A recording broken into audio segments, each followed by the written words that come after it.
Hello, Tyler. It is spring, April showers. We're not in May flowers yet, but we are. We're. An April shower. It's more like April winds now, right? Oh, it has been really. Yeah, right. It has been really windy. It's been like a month of wind, Yeah. No, that is which true. no one likes. No one said, "Ah, I can't wait for a windy day." That's true. Like Sometimes you're like, oh, I need rain. I need some yeah, rain. yeah, I'm And okay with a oh, rainy day. Yeah, sunny yeah, day. A little cloudy, it's not gonna hurt. But wind, no one's ever like, yeah, "Yay, wind." yeah. No one's at the barbershop going, boy, my flowers need some wind today. And for our sport, it, a lot of players that I've coached and worked with, and people that I've worked with, their least favorite weather to play in is windy. Oh, I agree. They prefer rain. They prefer snow in Yep. soccer. We prefer sun. We prefer heat. For cold. We don't want wind. Yep. It changes the whole dynamic of the game in sometimes ways that you can't, especially like when it's going one direction, right? And you have to defend in the wind. You're not really like you're just clamming up and because all the other team And, normally and does now, praying. yeah, they're just probably gonna kick it. The goalkeeper can now kick to your other goalkeeper, and and that's not really you're just sitting there going, oh please just the wind stop for a brief second because you can't kick into it. Um, No, so you're stuck. yeah. We had a game. So the last game of the season for us, this past season, there were 50 to 55-mile-an-hour wind gusts, Oh man. and it was coming across the field into the benches Ooh. for 90 minutes straight. Okay. In the game, in the game, there were 4 total shots on goal between the 2 teams because the ball could never get this north and south. Were they If you actual shots or just like the wind would carry it and like eh, random shots? yeah, it was they were weird, but Yeah. I literally think in front of the benches where we were getting pummeled with wind, Yeah. if I had to put a number on it, I'm gonna say it was between 200 to 300 throw-ins on that side. Oh wow. That was the whole game. The ball would be played, and then even if it was on the ground, it would get blown out towards the bench the whole time, the whole game. And so for us, luckily, we had clinched a playoff spot. We knew where were playing. The team we were playing against, if some random things happened and they got a tie, they would have gone in. And so, yeah, the game obviously ended 0-0 because no one really could shoot on the goal. So they advanced to the Oh playoffs. So I'm like, could you imagine if we had to win that game? I don't even know yeah. how scientifically, I don't know how we would have done it. You just run 9 wingers. All on that side. Yeah. Oh, that side. Keep pushing the ball. Yeah. Oh, Yeah. the wind is yay, It, spring. it's like one of those big things of the when they all hold hands and Red Red Rover. Rover, that's what it is. Yeah, yeah. And there's just this line of people, and you just kind of keep passing it down the line. I mean, seriously, that's what you would have to do something absolutely crazy to win the game. And so, Oh, luckily, that wasn't the case for either team, really. well, luckily today it's not windy, but this is Cap Chat Live.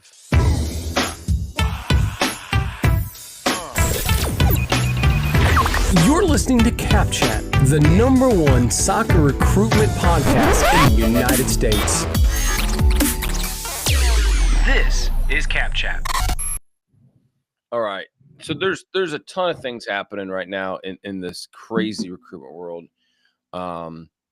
And so we're going to try to tackle a few things. But mainly there's the rise of the leagues, which is as I think a lot of people know, MLS has started a second league, and there's an arm race. ECNL's an arm race, and there's this race to get as many different clubs as possible. So, and so that is causing havoc all over in the world of the youth landscape. So, it's crazy. So I'm sure you're seeing the same thing. I think it's probably harder on the men's side. I don't know what you're seeing on the women's side right now. The newest collaboration of DPL and GA is kind of the big news coming out of the girls' side. It's Uh, Aspire. Aspire, yeah, club Aspire. soccer, and that's not too crazy. Mhm. And so maybe even better for the girls' side of things. So yeah, maybe the guys' landscape is still a bit more challenging to navigate, which is par for the course for boys Yep. soccer in America right now. Yeah, Everything's tougher for them. it is. No, that is very true. Yeah, the Aspire is out, and which I you know what? I like I do. I'm a fan of that, trying to it adds more of a relegation promotion coming in. So which boy, I wish we had time to talk about USL's relegation promotion, but but Aspire comes in. So and that's the idea that you have these second leagues and that be able to climb the ranks ideally. So boy, who knows though? What a tough time. But with everything happened, we're going to try to keep on track today because there's a lot of things happening. Um, this leads into our topic. That the whole idea today is the return of ID camps. They kind of went away during COVID um, and as a lot of things, but the ID camps now are back. Um, and probably I think bigger than ever and probably more important than ever because of these leagues. But we'll get into this, and I actually have a serious parent question. I've been seeing these a lot. Yep. So I'm not A going to make fun of. serious one? Yeah, not going to make fun of anyone today, but we will. We got a couple parents' questions. Warning. Some viewers may find the following footage deeply disturbing. Cat Chat Live presents Parent Questions from the Internet. Offside. I still kind of laugh at the term internet. I don't know why. Internet. It's just like a term that like old people use. Like no one ever says internet. Like What we've do you- kind of I that's why just I the guess you title used of to this makes me laugh. go online. You go online, you go to Yeah. whatever you're referring to right away. You go to the webpage or the social media. I love the term internet. I want to say it more. Have you ever? When was the last time someone actually said www? Yeah, right. Like that's what I'm saying. There's something Yeah. you just I love the term internet. I want to use it. Like I think I'm gonna try to find that today by surfing the internet. Like I want to say things like that just to Yeah. make myself sound older and dumber. I mean, I'm bad at technology. You guys know I use the carrier pigeon. Todd does great work. This is true. Well, these are questions from the internet. I guess really this is from Facebook, but so I don't know, questions from the internet. I don't know. I'm sticking with it. I like it. No, I like it. It's a great title. I'm gonna mow through a couple of these just because it's the same idea. So this is should you play MLS Next or ECNL Regional League? My son is a rising junior and wants to see if he has a shot at college. And then conversely, the same idea is rising junior. The coach is assisting on an NAL team. I love parents always say this. So he's one of the best players on the team. But anyway, gets a lot of playing time, which obviously relates if he's the best player on the team. He's at a great prep school and very good grades and has already been invited to ID camps. The coach is good and supportive, but our son is afraid of playing NAL next season may hurt his chance to play at a high level in college. So should he look to stay, or should he look for other options like MLS Next too? So it's this whole thing of with the clash. Oh, I wish I had that music. Should I stay or should I go?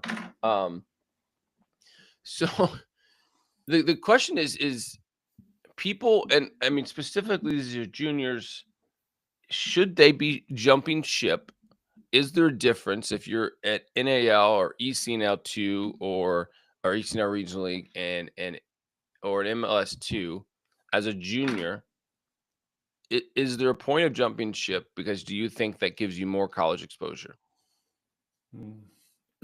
Yeah, so I think one of the things that was consistent is, and once again, I have no affiliation to any of these leagues. I'm not promoting one over the other. I'm not getting paid by anybody in these leagues, but a lot of these divisions that these parents were asking about are similar levels, Mhm.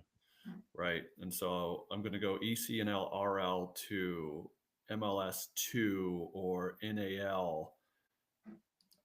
And so, I would say the jumping could actually hurt you more than the Yeah. staying.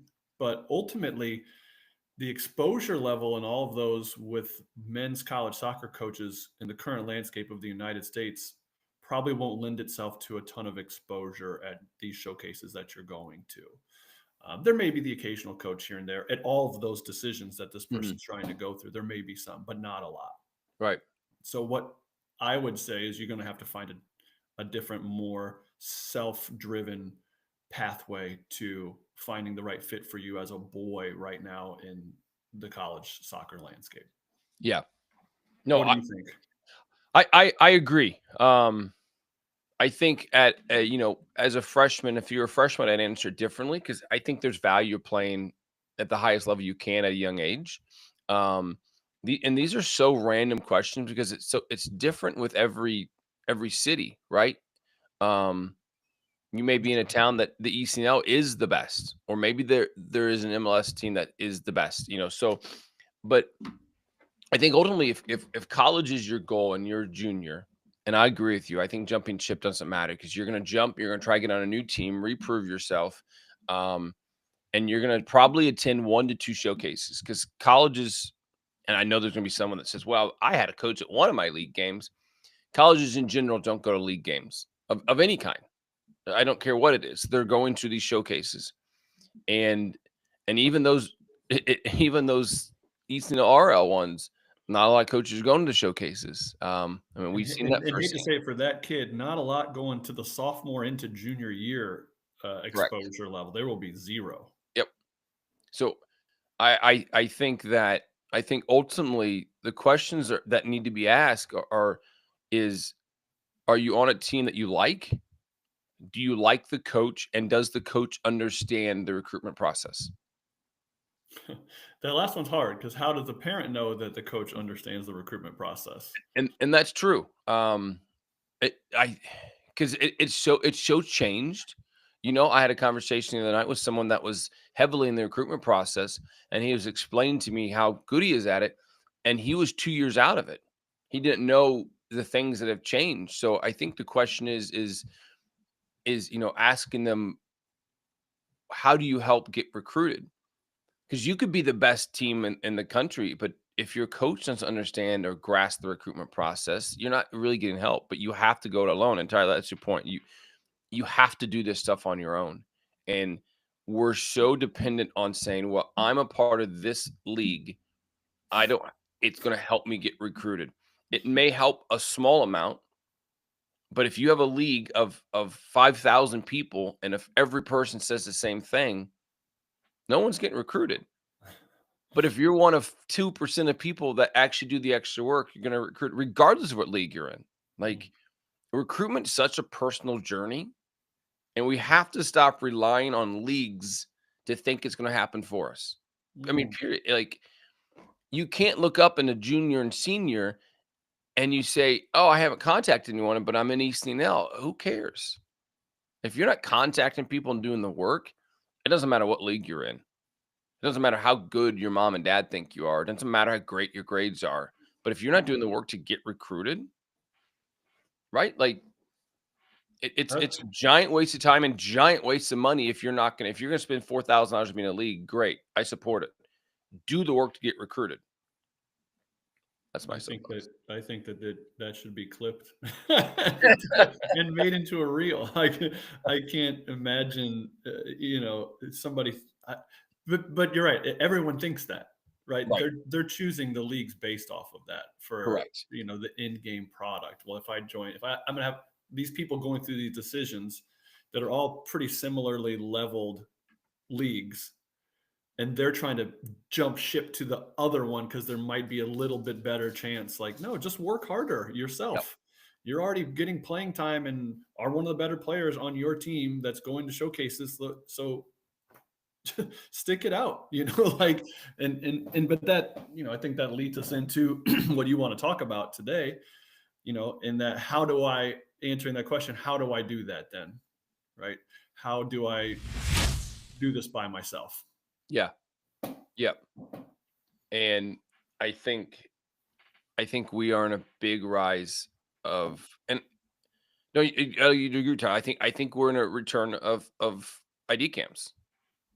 I mean, what are you seeing out there on these ID camps, and what do you think? As I mean, obviously, we're both current college coaches, but what do you see as is happening with ID camps? Yeah, I would say number one, since COVID, since 2020, 2021, even 2022. So in the last 2 to 3 years, the uptick in the amount of ID camps is overwhelming. And so at this point, I would say that there aren't many colleges that are out there that don't have some form of ID camp.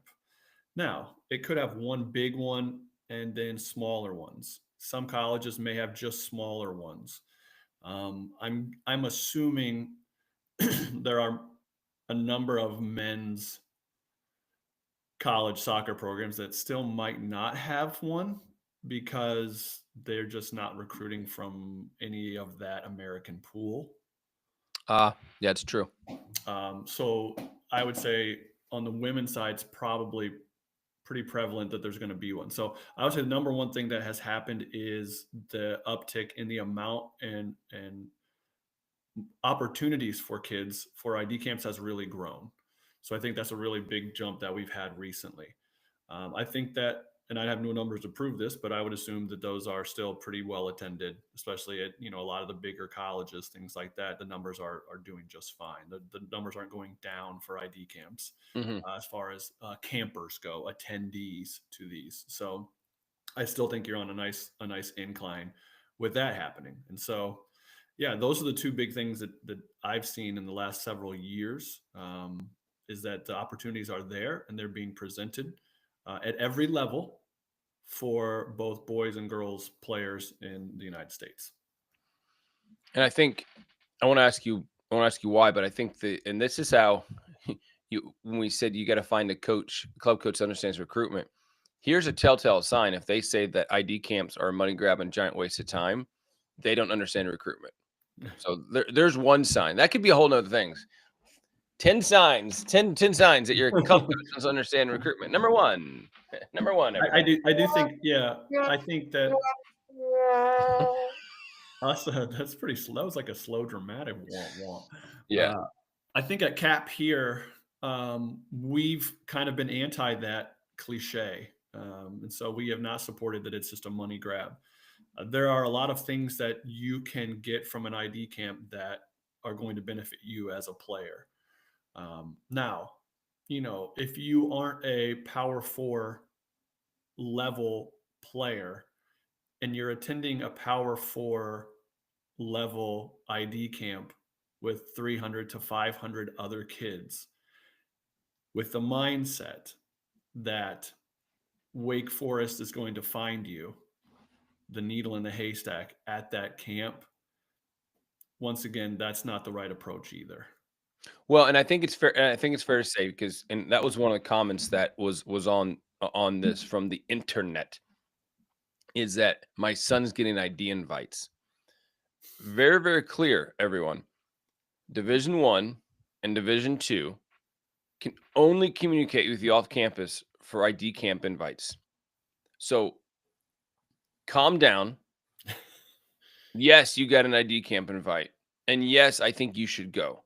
I think I may have a tad different opinion on Tyler. If you get a chance to go to Notre Dame ID camp, go with the intention that I want to learn.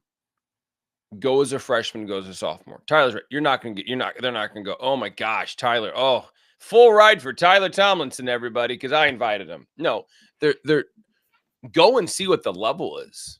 I think it's cool. If I had the opportunity, I wish I would have gone to Notre Dame ID camp when I was young. I mean, Tyler and I, we walked around Duke in our 40s, and we're like, this is so cool. And imagine doing that as a 16-year-old kid. Yeah, you should do that, but with the intention of, what does that high level look like? And let me see what else is out there. And where do I stack up against people? You got to change what you think the success outcome of that is going to be, though.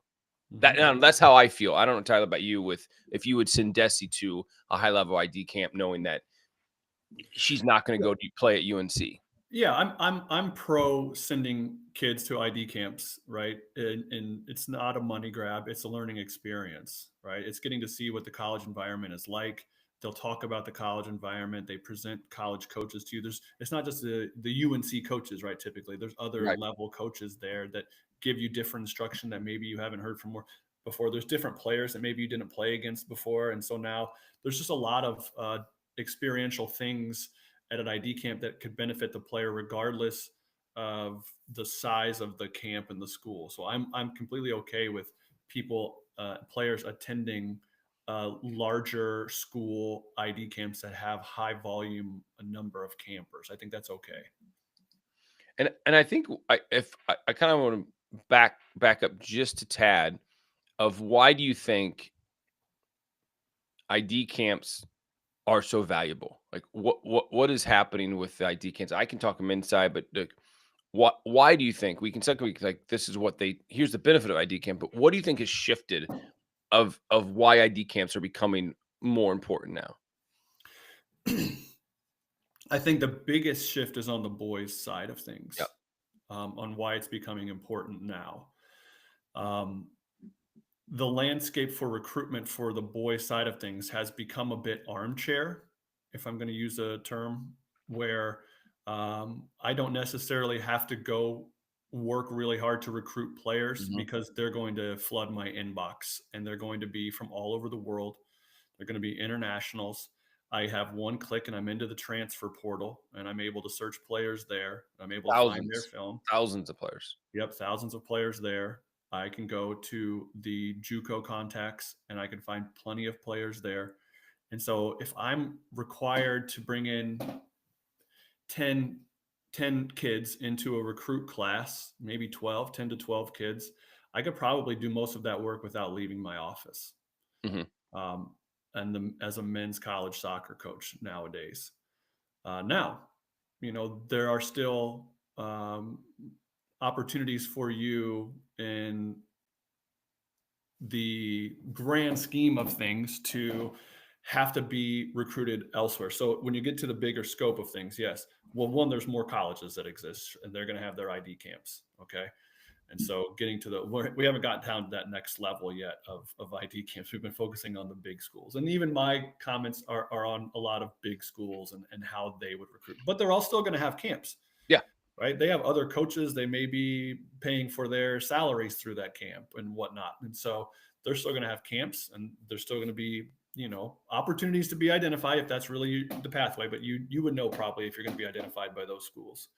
Right. I think it's the next tier down where ID camps become super important to the recruitment process. What do you mean next tier? Sorry. So outside of Power 4, so your mid-major D1s, your 99% of everyone here. Yes. Yeah. Okay. Yeah, mid-major D1s. I even consider and Josh knows the group I'm talking about. There's smaller D1s, right? Mid-major D1s, smaller D1s. High-level D2s, high-level D3s, high-level NAIAs, and then everybody else too that's having ID camps, right? Those guys, those girls, whoever's coaching those teams, they're getting the same international emails. They have access to portals too. They're also getting junior college transfer interests as well. So they're recruiting the same kids that these Division I Power 4s are recruiting and looking at in a way, right? From the agencies and from the portal, right? But now what has happened is their rosters are a little bigger, right? D2 rosters are getting bigger. NAIA rosters are bigger. Now you're starting to see the trend in Division III. This is the biggest trend we haven't really talked about on the show. Division III rosters are starting to expand. I never knew a Division III coach with like more than 28, 29 players. And now I know several that have 40. Right. And that was not a Division III thing before. And now it is. And so there's more roster spots, which is great for everybody, I guess, in a way. But you still have to be recruited by these people. And so ID camps have come back around as this is my in. This is my pathway. I can still get recognized, but it's in my control of having to get into their graces, put myself in front of them instead of always asking them to come to me. I have to go to them. And so my film does help that. I have to have film still, but then I have to have the communication, and then I have to have the presence of being in front of those coaches so they can see me with their own eyes and know that I can contribute at that level. And most ID camps, I think that's an incredible point. And the thing about ID camps is most of the time, current college kids are playing. They're working the camp. Yeah. And as coaches, every coach has a very specific way they want to play. And like I know Tyler, for example, you like to build from the back. If you need to see an outside back in your own environment to say, can she build from the back? Is this how she's wired, or does she kick the crap out of every single time? And those are things that you're not going to put in highlight film. But you're right. Like I'm at a Division II school, and I'm going to say middle of the pack Division II school, and there won't be a freshman that starts for us in the fall. We're in a small town outside of Kansas City. Really, I mean, Culver, Stockton size. And we're in the same situation, like you said. We're getting transfers. Like we're getting, because the roster size is cut from Division I down to 28 for most of them, not all of them. We're now picking, but we get a roster of 44 kids. You see these small private schools or smaller schools that are financially in some kind of trouble or financially heading down that pathway and saying, you have to have a certain number of players on your roster. And you got to carry 44 players. And that could be good if they have a reserve team. So now you get a chance to play, but we got to see how you fit in with that. And it's a tough go of things, because I don't think we have a true freshman coming in this fall. It's all transfers or internationals and JUCOs or it. And that's what I'm saying. Yeah. So that's our worry a little bit, right? Is that you expect them to come to you and get recruited, but Yeah. even at all levels, they're finding different players from, as I said, armchair recruitment. Yeah. They're not motivated to go to a showcase. They're not motivated to go to the NAL showcase for boys. They don't need to, right? No. They can fill their roster with these other players. Now, that doesn't mean that you can't slip in with a good video and an email, go to an ID camp, have the communication, and then boom, you're on the radar. But you got to do it yourself. They're not coming to you. For sure. ID camp is probably your number one pathway to put yourself in front of them and communicate with them. And then the other side of it is when you start getting to the different levels, I think going to those colleges and getting the experience of what that college environment is like. Do you like the campus? Do you like the players? Like Josh said, you'll get to meet the players. You get to talk to them about your major, possibly. You get to tour the campus, see the facilities. Those are things. Then you can start to compare. Now you have different opportunities. Secondly, do you get a response from that ID camp? Let's say you go to a Division III school, right? And you go to their ID camp. Do they respond to you with interest after that ID camp, right? If not, oh, well, you went, you had the experience, you have it, as a comparative tool. Now I go to this NAIA school, right? Are they interested? How's that campus? How's that facility? So if you keep it within some certain levels and you look at different schools, and some of these aren't real expensive. You could still find ID camps for under $100 for a day, and that includes a shirt and a meal, and a college visit and instruction. It's not a bad deal, right? You get to the bigger schools, it's going to be more expensive. I want to go back on your feedback point too, because I think this is something that kids get confused on. Do you get a post follow-up? Because while you're there, I hate to say this, your job at an ID camp is to hopefully have kids have fun. And you're going to try to sugarcoat some feedback. You could be the worst player on the field, and you're going to find something. Hey, Zuko, man, really, that's a cool shirt, buddy. You did great. You ran really fast. And they're going to go home saying, well, Coach Tomlinson gave me some good pointers. He had to. Like, the question is, when I work bigger camps, I'm required to write feedback for every single player that I was associated with, and then I submit that to their coaching staff. So if the players go, like, it's not because necessarily I wanted to, I was required to. Yeah. So sometimes you forget, like, who was Zuko? Like, Like, yeah. really nice kid. You worked hard. Oh, I got positive. But the question is do they follow up with you afterwards? Because that's the feedback you want. Like at Yeah. an ID camp, and I think, yeah, and you got to go in with your right set of expectations and but yeah, so be careful of that feedback because it is. I mean, they want you to have a good time on campus, and if you go and you crush this kid's dreams within an hour, they're gonna tell their friends, "I'm not coming back, man. That coach was mean. Like." He told me I can't run in a straight line or kick straight. It may be true, but I just thought of on this in this whole recruitment and ID camps. Your ID camp and college search process should mimic what you do for club soccer. Okay. We are in a moment right now of everyone. I'm in Kansas City. There's an ID camp, ID session every night for club coaches, for clubs. And kids, rightly so, should go to different ID sessions. No club coaches come to, I don't go to their practice at we're in different cities, but I don't go to Monarch FC to scout players. They come to my ID session. And why do you come to ID sessions?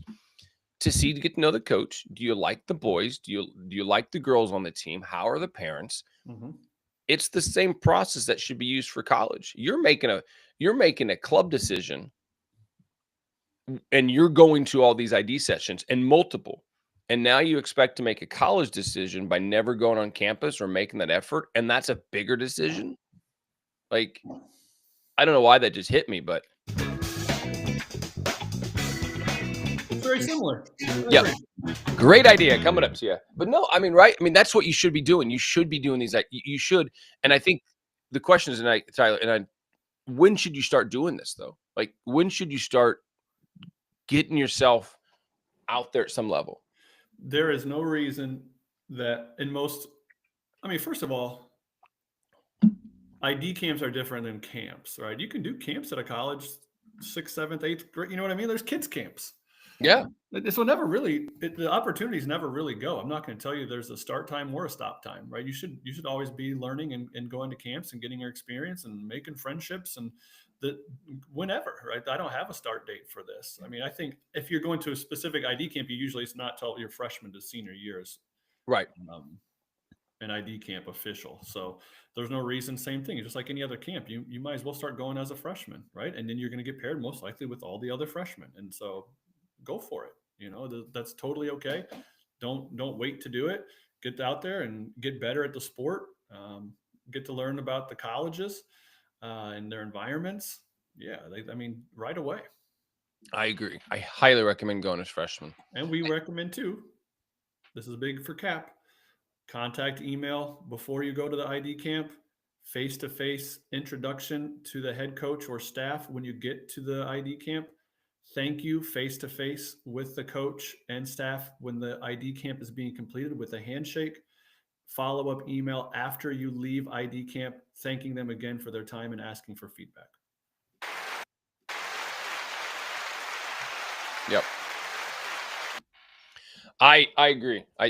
All those are probably never done, and I think going as a freshman is valuable because what you just said, Tyler. If you go as a freshman, and let's say it's the Division II school, and I can't talk to you off that campus, which is fine, but you make a good impression there. You shake someone's hand. You introduce yourself. Hey, I'm the one that came from Lake the Ozarks. Oh, okay. Thanks, Josh. And all those things matter.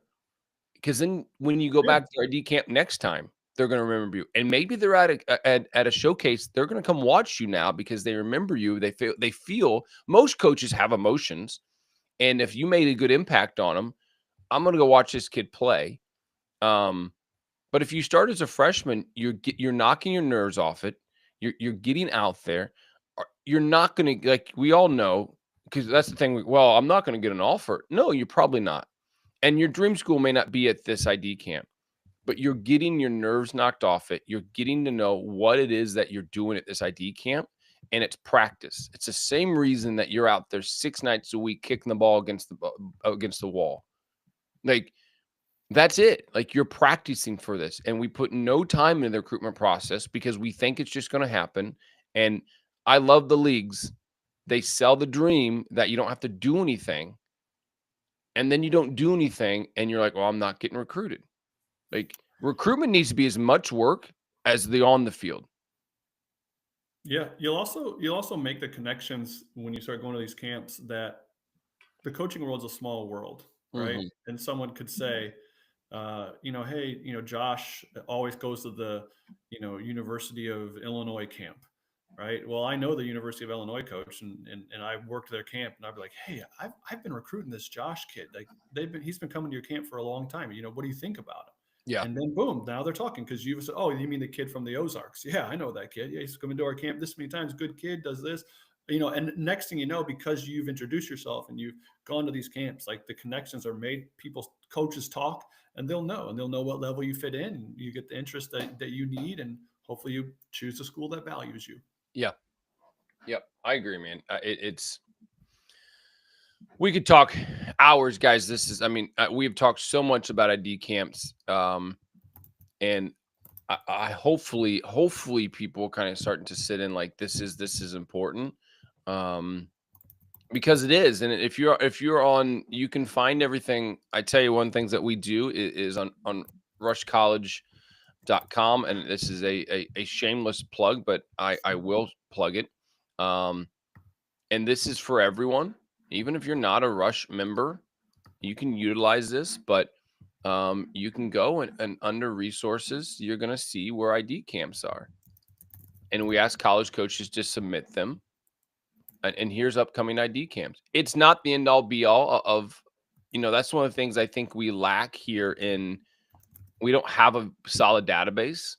I wish we did, but there's just not one that quite exists. So we try to do the best we can, but feel free to use that. You can click on different camps, and you can see what they're about. You can see where they go. But I think it's a very valuable resource to be able to Big time. Yep.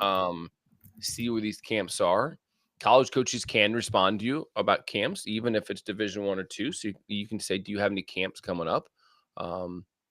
That's what I would do this summer. That's my opinion. Is they're normally, like Tyler said, they're on campus. They're called the Institutional ID Camp, where they're on campus. Culver Stockton hosts one, which happens to be June 21st. Did I get that date right? Mm-hmm. Man, look at me. I just saw that posted. So June 21st. But go to these camps. Like, how much is, if you don't mind me asking, how much is your institutional ID camp, Tyler? $80. $80, and you get what? A shirt and a meal, and you get training. Yep. Even if you don't like, you walk away going, not for me, not the school for me. You get college coaches training you, working with other college students, and you get to do a camp, and you get to see what the campus is. Guys, that's worth $80 alone. And that's not just saying it because it's Tyler's. Our camps are the same cost. Like, that's where the normal camp costs come in at, and it is worth every penny to do that. And you should be able to do 5 or 6 in a summer. You really should. Mm-hmm. I mean, that's my opinion. Tyler, you always get the final word here on Cap Chat. So I hope we weren't too windy today. That we cut through and delivered you some good information about ID camps. But at Cap, we are in support of ID camps. They're a great pathway for players to take control of their own journey and their own recruitment pathway. And so we encourage it. Feel free you have us as resources whenever you need. Feel free to reach out to Josh or myself, and we'll help you along this path. And we wish you guys the best of luck. And you can find us on the internet at http:// www.rushcollege.com on the internet.